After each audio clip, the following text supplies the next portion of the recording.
Outside the Beltway with John Fredericks starts now. All right, joining us now, Tim Anderson. Tim, a former House of Delegates member in the Virginia General Assembly, also ran for a state committee man, got beat by a handful of votes in the prior convention. Also my lawyer in Virginia. So he's got all kinds of good things going on. Tim, great to have you with us today. Good to be with you, John. Good morning. I tell you what, Tim, the videos you're putting out every day, like I don't even have to read the news on Virginia. I just go to your feed and I get the Tim Anderson like daily update. It's like injecting it into my veins. You do a super job in keeping everybody informed. We got a couple topics today. Let's start with the first one. As everybody knows, I am adamantly opposed to this iGaming casino on your phone scam that Mamie Locke and the other some other people are trying to push through in Virginia, which it's addictive. You can't monitor it. You can lose $50 sitting at the 7-Eleven parking lot in 3.5 minutes. It's horrible. It preys on the elderly. It preys on the younger people in society, turning them into gambling addicts. That's bad. And the other thing is, it's a scam, right? Because we don't even know what the regulations are. You go to a casino, everything is monitored, everything is regulated. You got to go in, you got to show ID. They see if you're on the list. You got to drive there, you got to get there. This is like in your hand. It is a disaster. It's also going to take away from the Virginia lottery, which is putting millions and millions of dollars into schools. So what went down yesterday in the House? Where is this iGaming bill, Tim Anderson, in Virginia? Well, John, you'll probably hate this, but many Democrats feel the same way, in at least the Virginia House of Delegates. What we saw happen with the bill that you're talking about is House Bill 161, is that when it came to the floor, it's carried by a senior member of the House named Marcus Simon, and it died in a spectacular fashion. And remember, there's only 35 Republicans in the House that are voting, and it failed 46-49. So a good number of Democrats said the same thing you said. They don't like it, and there are Democrats that you and I do not like on other policy issues, and are completely and totally locked arms with what you just said. They feel the same way. So it crashes on the floor, and that is a very weird thing to see when a Democrat's bill explodes on the floor in glorious fashion, because the Democrats have full control. So, this is all pre-gamed. Everybody should know who's voting for what, and they have 63 votes, and there's enough votes out there to carry every bill without a single Republican support. They're caucusing before session, and they should know. And it didn't. Everybody kind of mutinied, and this bill died. So the patron, Marcus Simon, votes against his own bill at the very last second. He changes his vote to no. And then when it fails, he makes a motion to reconsider the bill. And that's a procedure we do in the House. And then they did, and then he moved to carry it by for temporarily. So shortly thereafter, the House breaks, and we've gone through that before when I've been there, and that means there's going to be like a little halftime show down in the caucus room, and then shortly after they pull this bill back up, and it passes. And not only does it pass, it passes with all the Democrats voting for the bill all of a sudden, just 2 hours later. So it passes with 63 votes, and no Republican votes, of course. So I was like, wow, that's unique. What did Don Scott say to his caucus when he was down there to make them flip this vote? So I'm like, And for the people that don't know, Don Scott is the Speaker of the House, the Democrat Speaker of the House, and the conference leader of the Democrats. Go ahead, Tim. That's right. So then I said, well, who's the Senate patron on this? Because the Senate generally has, on big bills like this, especially bills that are going to generate revenue, big revenue, because Democrats, to pass their agenda, they need drugs, they need marijuana, They need to tax gambling. They need all of it. They need all these new sources. Plus, they need to raise taxes on your Amazon delivery and everything like that. So I said, look, well, let's look over on the Senate. So I found the Senate bill, and there's a Senate bill. It's called the Cognate, or the Senate version of the bill, and it's carried by a woman named Mamie Locke. Now, there's Powerful African American veteran Democrat senator from Newport News. Powerful. Yeah.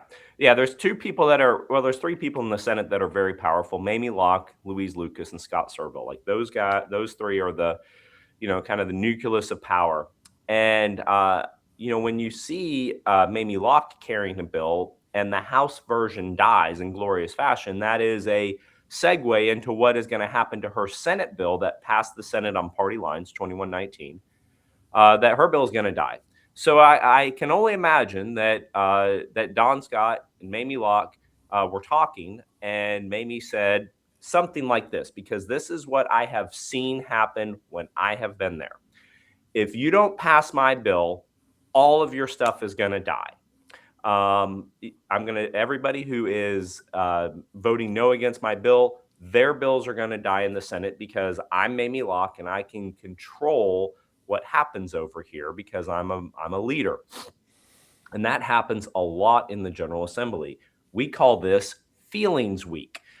This is when people's feelings start getting hurt. And when people's feelings start getting hurt, you start seeing the Senate killing things that are priorities to the House. And then the House gets their feelings hurt and they start killing things from the Senate, and it starts turning into a war.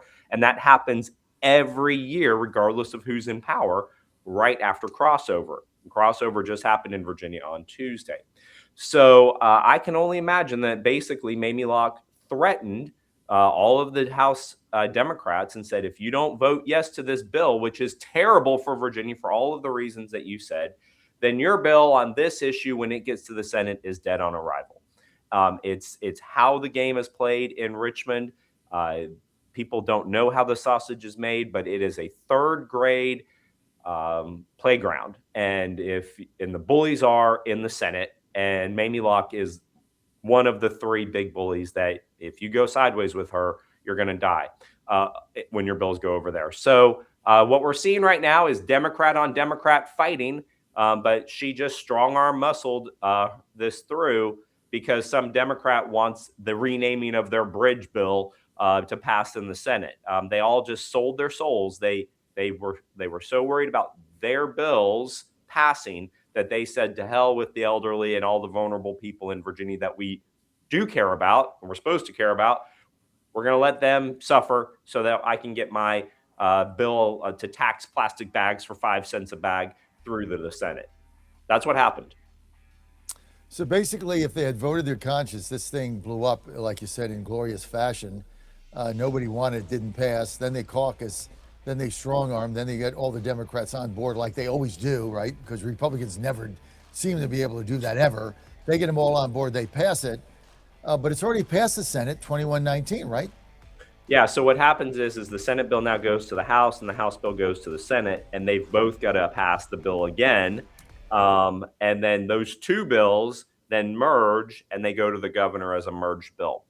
So it still has to pass both chambers again. Clearly, the House version is going to pass the Senate and the Senate version is going to pass the House. Now, I will say that they are a little different.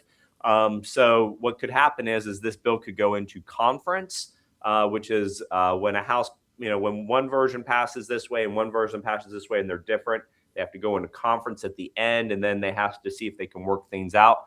And a lot of bills die there. So hoping, fingers crossed, that they can't compromise, and that bill will also die in conference. It'll certainly pass the House and the Senate, but we're hoping to see that bill die in conference. This would be the conference where the bills come together, right? That conference where they take both versions and bring it together after crossover. So then it goes to conference. What committee is it? Well, it's not a committee. So what they'll do is they'll appoint 3 senators to represent the Senate version and 3 senators to represent the House version. And you have to do this when the bills are not identical. So Marcus Simon's bill and Mamie Locke's bill, the Senate bill and the House bill, are not identical. And so unless they somehow get merged in this in the House or the Senate, which it won't, then you have a slightly different version here and a slightly different version here. And when they have to be merged, they'll use three House members and three Senate members to try to come up with something. And then it goes back to the House and the Senate on the last day or so to see if it goes through. And most likely, it's not going to, because the differences are probably too big for both sides to agree on, and we'll probably see it all die. And I think that's probably why the Democrats agreed to sell their souls on this, because everybody knows it's not going to survive conference. But we'll see. I stopped trying to predict the General Assembly a long time ago because everything happens, and the hardest thing to predict about the General Assembly is how emotional everybody is going to be between now and the end of session, because people's feelings get very hurt, and then crazy things start happening where senators will take bills as hostages and other senators will kill bills just because of that. And so it's pretty fun to watch if you know what's actually happening. You don't really see it from a 30,000-foot view that most people are looking at, but if you get into the weeds like I do, you can see the dynamics of personalities. And if people really knew how the government run, bills that are good, Democrat or Republican bills that are good, die because some senator is mad about a delegate, something that they did a year ago or 2 years ago. So the way our government is run is about whose feelings are hurt and what vendettas are being played out in the General Assembly. So you'll see a lot of that over the next couple of weeks. You're on the John Fredericks Media Network, coming to you live from Washington, D.C., trucking the truth across America, truth and clarity, my friends, right here.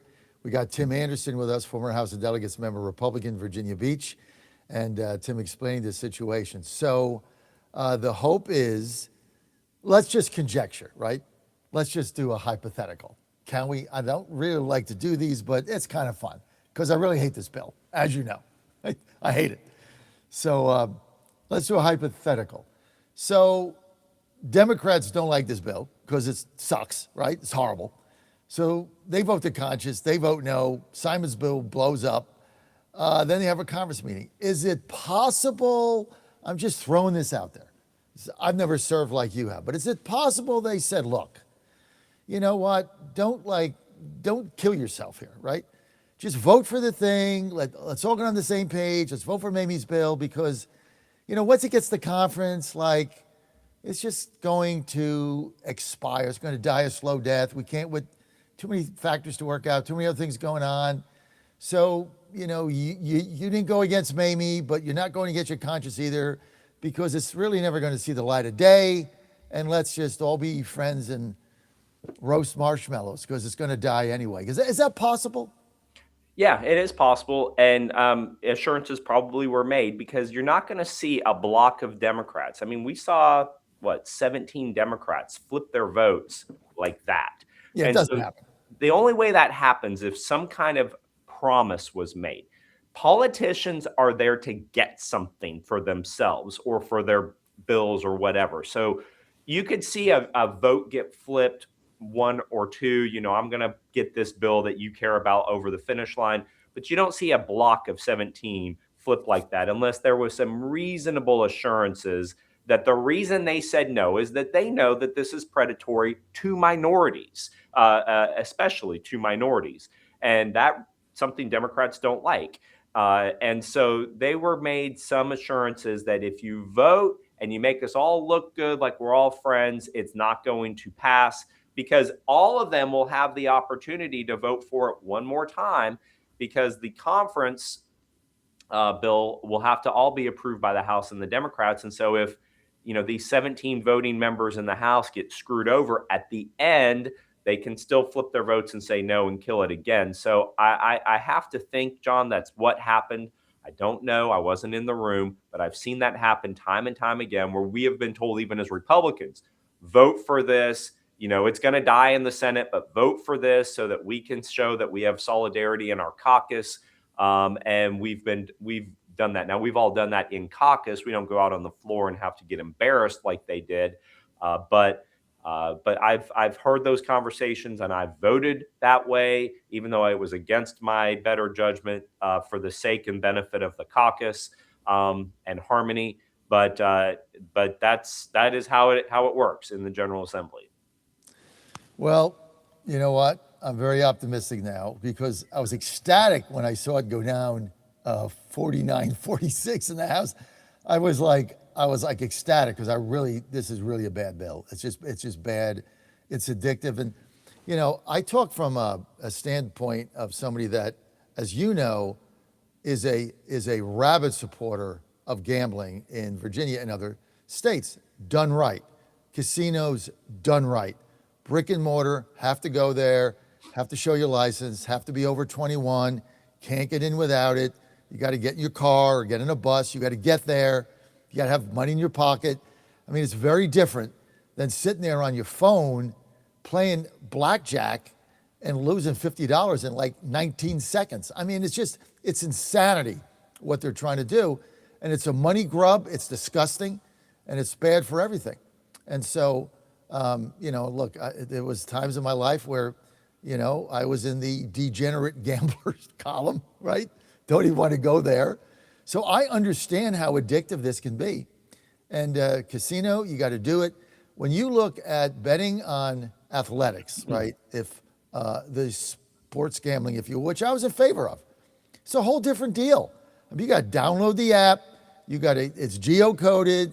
You can only bet or get money in or out or bet in the jurisdiction you're in. If your IP address goes a foot out of there, you're cut off. They put limits on it. If they feel you're losing too much money, they'll cut you off, even if you got money in there. I mean, there's all kinds of things that game, and it goes on for hours. Like you make a bet, like I said this the other day. When hockey comes back or baseball, I mean, I'll bet a baseball game. I'll bet $50, right? I'll bet it at 3 p.m. Game's over at 10 at night. That's like 7 hours for $50. On this iGaming, you can lose $50 in 7 seconds. That's the problem you have. Then you put more money in to get it back, and now your whole Social Security check's gone. This is why this is so bad, Tim. Yeah, you're right. There's no doubt about it, and that's clearly why Democrats don't like it. And the other part of it that I think is just interesting is that when you go to a casino and you're playing blackjack, with cards, there's no real way to fix that. And if you're playing it even on a computer, those are still regulated. But with these iGaming companies, you have no idea what the algorithms are and who's controlling them.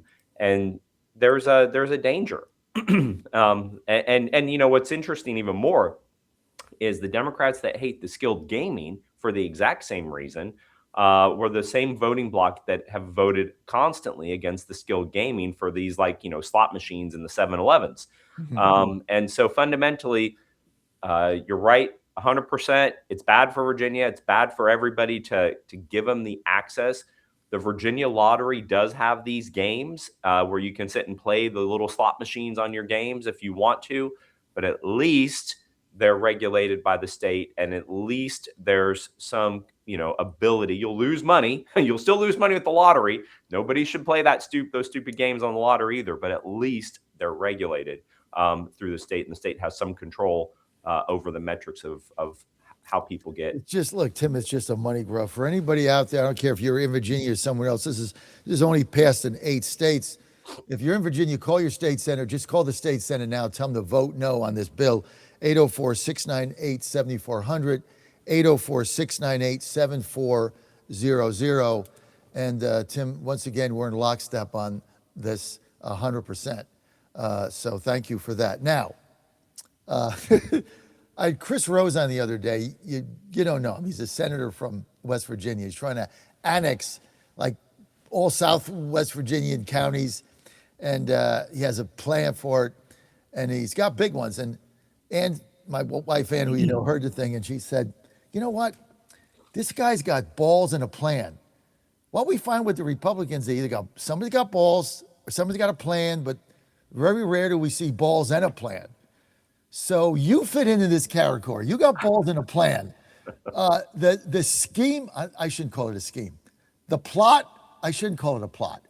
The ballsy initiative you put together in local jurisdictions to thwart and you're a lawyer, so everybody knows he's my lawyer in Virginia, to thwart the gerrymandering referendum. You got balls in a plan. Explain your plot here, because it's pretty intriguing. Well, we saw the RNC yesterday file a lawsuit in Tazewell again, and we've considered doing that in every way. And the problem with filing a lawsuit to stop redistricting is the Supreme Court has already indicated they don't want it to happen, and every circuit court judge knows in Virginia that the Supreme Court wants the redistricting amendment to be voted on before any courts make a decision. That's what they said.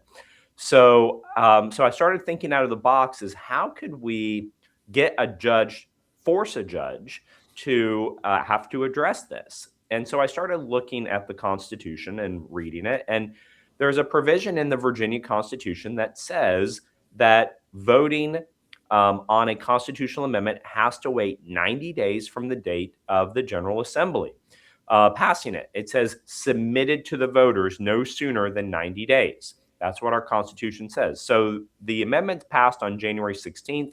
That means the earliest date any voter in Virginia can vote is on April 16th. Well, Democrats set an election on April 21, and we have early voting for like 45 days. So voters will start voting on this amendment on March 6th, well within the 90-day blackout period. Now, the question is not about voting. It's when the question is submitted to voters. Now, they may not count those votes until April 21, but once I vote on March 6th, this question's been submitted to me. I put my ballot in. I can't change it. I can't take it back. I've submitted my vote on March 6th. So what I said is to the supervisors and council people is you have to follow the Constitution, and you can't allow your facilities in your county to violate the Constitution by doing early voting. You just can't do it. If you do, you're violating your oath of office. And whether you're Republican or Democrat, you ultimately owe it to the Constitution first, and you have to follow it. It's not even ambiguous. So then I said, here's a referendum that I would vote on if I was a council member that basically just says, we're not going to allow early voting in our counties until April 16th, which means that a vote can't happen, an election day can't happen until May 31. And I said, talk to your council, talk to your legal representatives, and counties have. And now we've seen Patrick County, Lynchburg have these emergency resolutions on that they're going to vote for these as early as Friday, Monday next week. And if they do that and they tell Richmond, we're not doing voting here until April 16th. That's the soonest we can do it. Then Jay Jones is going to have to sue them. And then the judges are going to have to rule on this issue because they can't punt it like the Supreme Court did. So it's a way to flush out the courts, to make them do their jobs, and more importantly, to interpret the Constitution, which is what they're supposed to be doing, which is something that judges always find ways to try to avoid if they can. And we just saw the Supreme Court do it.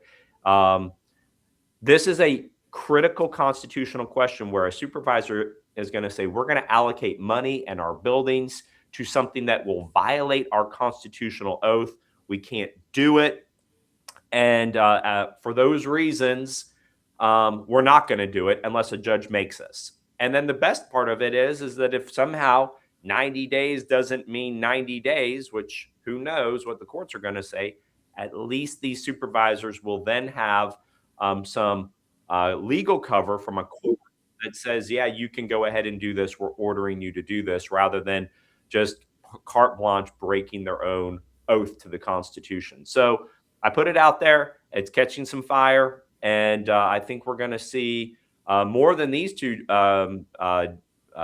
Patrick and Lynchburg. I think we're going to see more than them move forward, because their legal counsel are telling them, yeah, this is right. You can't do this. And we're going to start seeing jurisdictions just come offline, which we've never seen in the Commonwealth of Virginia, where jurisdictions like, nope, we're not doing voting, even though you've told us, but they can't legally. whether you're Republican or Democrat. You cannot So give up. the earliest they could have early voting is April 16th, and if early voting is 45 days, then you got to move this thing back to May, or just have a week of early voting. No, you have to move it to May because we have to do 45 days of early voting.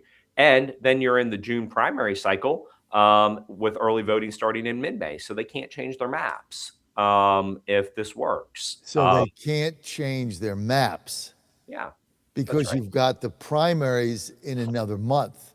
That's right. That's right. Oh, You that's just push it back. freaking brilliant, dude. Yeah. That's brilliant.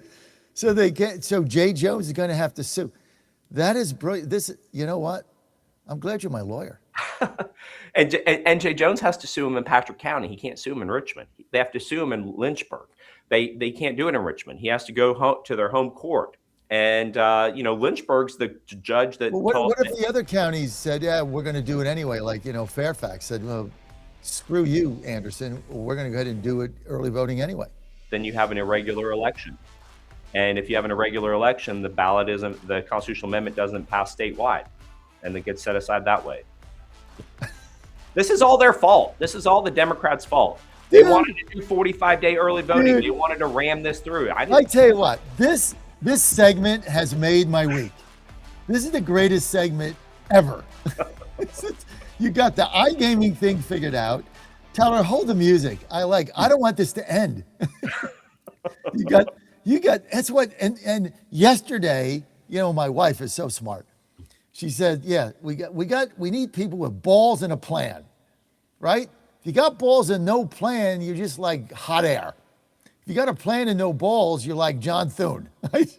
Yeah. You need balls and a plan. This is balls and a plan. You got balls and it's a plan. And no matter which way they turn, you've got them cornered. That's right. Boxed in. It's checkmate. They can't checkmate. I mean, they're playing checkers, and Anderson's there playing three-dimensional chess. Yeah. Have you told the RNC about this? They don't talk to me. They don't like me. I mean, from the whole committee man thing, they don't like me. They don't want to collaborate with me. That's fine. Whatever. Look, my take is this: you ran for a committee man and got beat by 8 votes in Chesapeake. Come on, and man. they're still mad about that. So they don't like me, and that's okay. Whatever. I hope that they get success in Tazewell. I don't think they will. I don't think that the Tazewell judge is going to step on the Supreme Court. But they have to do this. And this is my idea, but it is the brave supervisors in Patrick County and the councilmen in Lynchburg that have stepped forward and said, we're going to do this, and we're going to take the heat. We're going to get the full force of the state suing us. So it's them that are the heroes. It was just my idea. All right, look, I'm going to call Joe Gruters, and I'm going to patch things up. Just like Ann patched things up between me and Kemp, and she patched things up between me and Youngkin, right? And she's like the patcher, matchmaker, get together, no sense fighting. I'm going to patch things up, all right? I'm going to make that call today or tomorrow, and I'm going to get you guys together because this is a plan. Yep. And it's better than any plan I've heard other than, the Tazewell lawsuit, which, Joe Morrissey and Peterson are telling me on the Virginia gang, they're telling me it's going down 7-0. They punted after the election. That's right. They didn't do anything. That's right. Nothing good's going to come out of being offensive. But everything comes out of good being defensive. You got to be a defendant here, and Jay Jones has got to be suing. Tim Anderson, I got to go. # balls in a plan. Tim, people want to follow you. Where do they go? Facebook, Virginia Law Office is my Facebook page. That's where most people watch. I have a Twitter page, but yeah, just connect, and we're going to get you through all this. And great to see you, John. You're diabolical, dude.